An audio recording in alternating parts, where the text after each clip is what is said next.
what's going on there, guys? We back with another one, and we got to talk about Devin Booker and Luka Doncic. Now, guys, we know that this beef goes back to the playoffs last year. The series took a lot of different turns. You know, you thought the Suns would win, then the Mavs came back, made it interesting, and Luka went nuclear in Game 7. Now, in that time, you know, Devin Booker was doing a lot of talking earlier in the series when it seemed like the Suns had all the momentum. But it's being said by Luka that Booker's real quiet when either the game's tight or, you know, early on in the game. So he's saying that he's not consistent with his trash talk, and that I think that's where their beef stems from. You know, Luka just saying he's not consistent, and there's been some questions about the toughness of Devin Booker, and I think that all surfaced around the time where you remember that video where they were playing open gym, and he and Joakim Noah were fussing because Booker was like, ain't no double teams in open gym, and you know, we just here to work on our game. But a part of the game is being able to play through the double team, being able to pass the ball, split it, whatever you need to do is actually one of the best things you can face high level competition, you know, NBA or close to NBA competition out on the floor, and you getting the looks. I mean, you got a Joakim Noah 6'11" back there, so you're seeing the looks that you're gonna see in the pros. So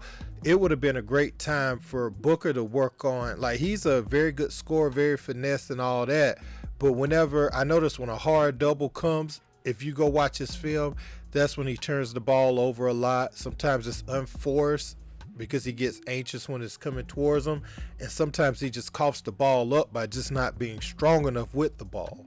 But man, look, hey, take a look. He almost got in a confrontation with Luka Doncic and also Kyrie Irving after the final horn. Check this out.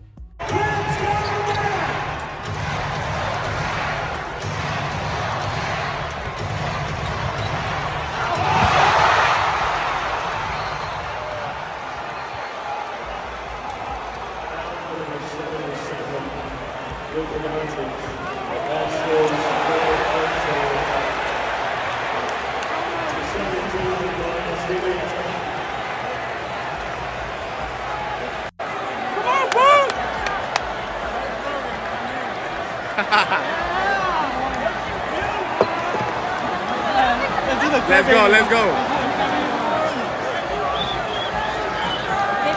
should have worn my Luka Doncic shirt.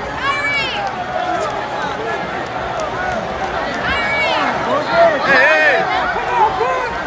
Booker, y'all are gonna go home early this year too.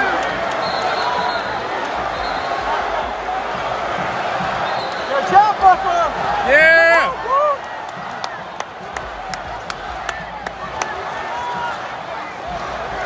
So obviously, what takes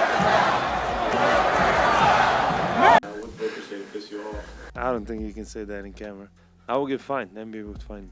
It's fine. It's just competitive game, man. It's all good. Just next time, don't wait till it's 3 seconds left to talk. Picked up what he said to you.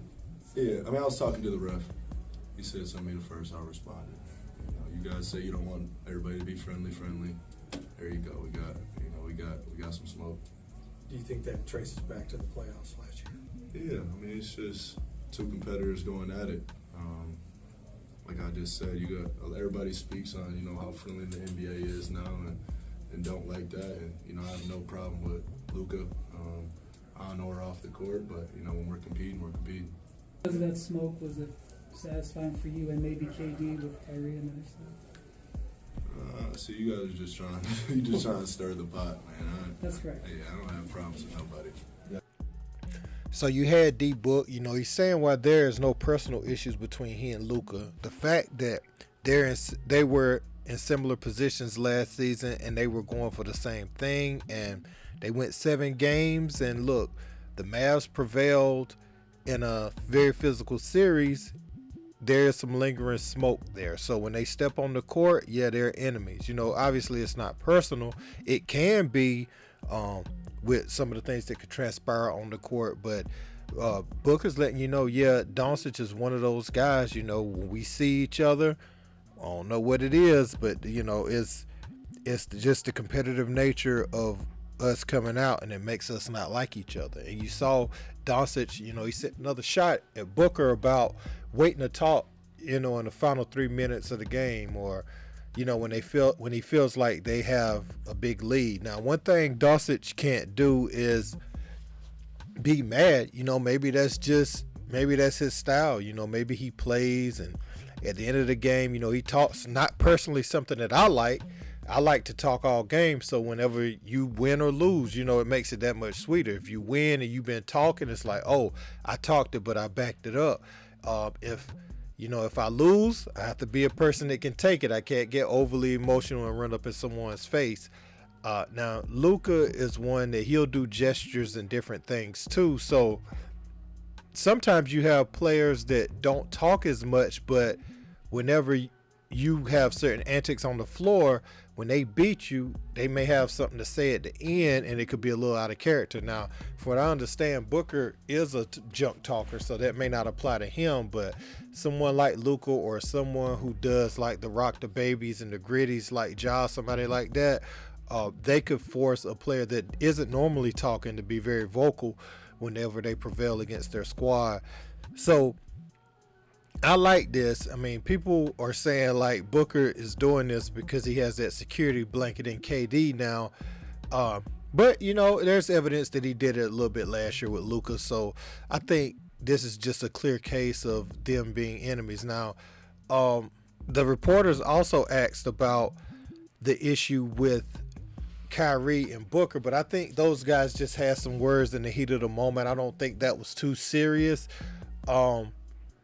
But that's how games should get. That's how they should get. I mean, you don't have to get all crazy. You ain't got to go pointing beams at buses and all that stuff. But during the course of a game, you got to look across from the man across from you. He should want to win as bad as you.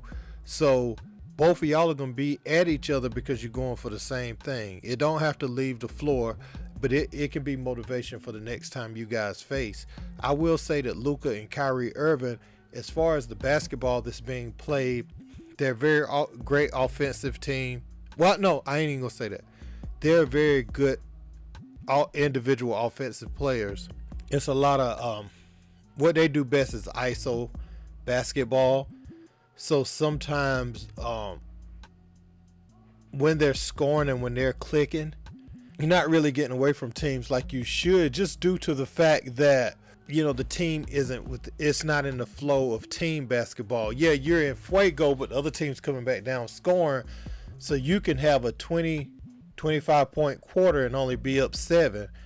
And now, you kind of gassed because of the way you had to get it. You didn't get it cutting back door. You got it, going between your legs, starting at the top of the key every time.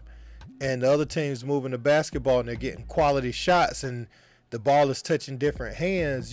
Just even when some players aren't scorers, if the ball touches their hands and they get the opportunity to make a play with the ball, that could be very encouraging. But a lot of times with Luka, he's passing to certain players for them to shoot to get his assist up. I can't stand that style of basketball, man. Not for someone that's so gifted.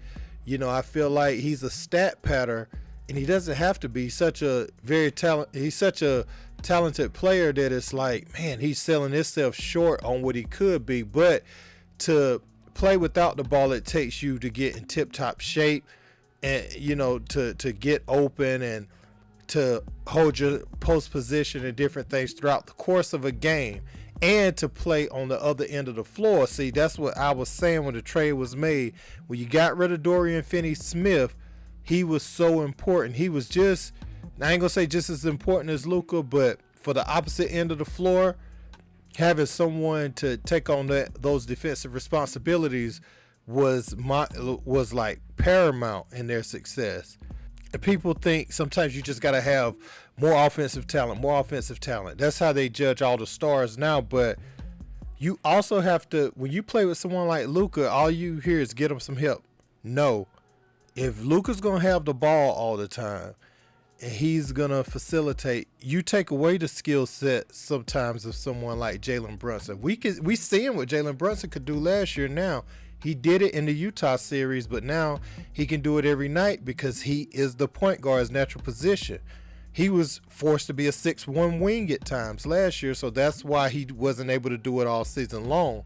So sometimes a person's style of play can hurt individuals around him. So Finney Smith was perfect because he was a catch shoot guy and he didn't mind his limited attempts, but he went down and he defended the best player, best wing player every night. So Luka didn't have to worry about that. He could shine and get all the headlines on offense, but Dorian Finney-Smith was doing the dirty work for him on the other end. And you have to find players like that, especially if Luka isn't going to commit himself and be at least a decent defender. He's a below average defender in my opinion right now, but he's a great talent, man. He just hasn't committed to his body completely.